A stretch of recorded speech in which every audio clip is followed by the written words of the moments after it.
Here's a view from the side that I find extremely helpful when I am coding for amputations. On this slide, we're going to primarily focus on the signs and the CHO part, and then we'll talk about the Lisp rank and the transmetatarsal in just a few minutes. So the signs amputation, this basically removes the entire foot below the ankle joint, which is a key phrase. So the incision is going to be across that ankle joint. And it separates the procedure from an actual ankle disarticulation, which we're going to talk about later on in this presentation. But critically, the signs preserves the heel pad. Which is then reattached to the end of the tibia and the fibula bones, which creates a weight-bearing stump.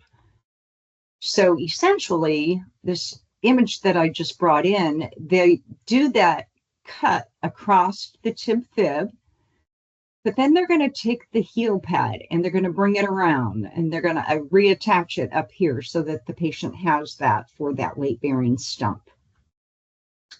The CHO part procedure, which is that image on the right, is also known as a mid-tarsal amputation. And it's a type of partial foot amputation that involves removing the forefoot.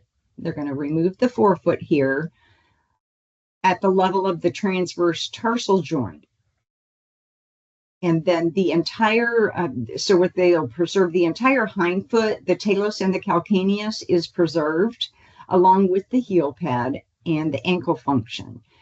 This is a major functional benefit to a patient as it allows the patient to bear some weight at the end of the stump and it retains the full length of the leg.